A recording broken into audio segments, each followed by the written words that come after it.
Please tell me that I can't, that I won't, that I fail, that I'll never make it out, yeah. Please tell me all the bad, never good, fill my head full of... There is absolutely no question that high fructose corn syrup isn't good for you.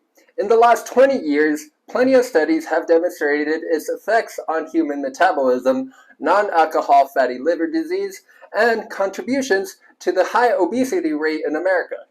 Health advocates have declared them as deadly for children and adults alike. But is there an allowable amount that you can consume without developing health complications? Welcome to the Workout Nerd Out. I'm Julio Lopez. I've got my master's degree in nutrition, as well as being a certified strength and conditioning specialist and certified personal trainer with over 8 years of experience in personal training. In the last 20 years, we've seen a lot of news regarding high fructose corn syrup. In the documentary Super Size Me, the narrator indicates that it was first developed to help fatten cows. Then food manufacturers discovered that it could also serve as a less expensive sweetener than sugar. You can easily find it in the ingredients list for most soft drinks, namely sodas and sweetened teas, as well as other highly processed sweet snacks. My aim is to inform you of the possible health risks when consuming high fructose corn syrup, the self-limits of consumption to avoid these implications, and the misinformation spread by self-proclaimed health advocates. High fructose corn syrup is a sweetener that's derived from cornstarch. It's a low-cost sweetener for foods and beverages and has the ability to enhance flavors. One of the main health concerns is its link to the rising rates of obesity. Since high fructose corn syrup is high in calories and easily absorbed by the body, excess consumption leads to a caloric surplus, often resulting in weight gain. Studies have indicated that high fructose corn syrup is a likely culprit behind the prevalence of obesity and metabolic disorders in America. Since the late 80s, research has demonstrated that high fructose corn syrup may lead to an increased risk of developing type 2 diabetes. In fact, increased insulin resistance and impaired glucose tolerance has become prevalent, particularly for those that consume large amounts of high fructose corn syrup. Research has demonstrated that high fructose corn syrup consumption may elevate blood sugar levels and promote the accumulation of visceral fat, both of which are risk factors for developing diabetes. Visceral fat is a type of fat that surrounds vital organs and linked to chronic health risks, many of which may be deadly. What do you think happens to cardiovascular health when consuming high fructose corn syrup? Research indicates that the large amount of fructose in high fructose corn syrup has been found to increase levels of triglycerides, a type of fat in the blood. Elevated triglyceride levels are a known risk factor for heart disease and may contribute to the development of atherosclerosis.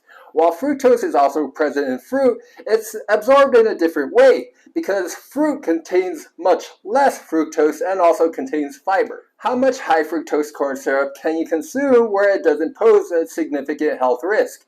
Before you figure this, it's important to understand how much sugar is recommended. The American Heart Association recommends limiting added sugar to just 25 grams per day. Meanwhile, the CDC's dietary guidelines for Americans 2020 to 2025 suggest no more than 10% of daily calories coming from added sugar. It's important to remember that this added sugar is like adding sugar to your coffee, meaning it's not the same as eating 2 bananas, which has 30 grams of sugar. Remember, bananas are loaded with nutrients and contain fiber, so don't you dare argue that bananas cause obesity. A can of soda contains approximately 39 grams of sugar, most of which coming from high fructose corn syrup. Just one can already exceeds the daily suggestion from the American Heart Association and comes close to the CDC limit, which is dependent on the total calories in a given day. With this in mind, it would be suggested to limit the quantity and frequency of consuming high fructose corn syrup containing foods and beverages to stay within the safe limit. You can limit the amount of added sugar you consume in a given day by adopting a balanced diet that is rich in whole foods and limited in highly processed fruits and beverages, particularly those with high fructose corn syrup. Unsurprisingly, the vast majority of social media influencers that claim to be nutrition experts don't even expect them to show their education or qualifications.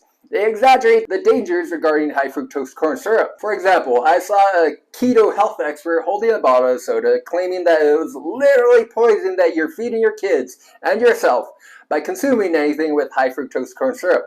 Look, there's no question that prolonged overconsumption of high fructose corn syrup is likely to increase health risks, but having just 1 or 2 sodas a week is not going to kill you.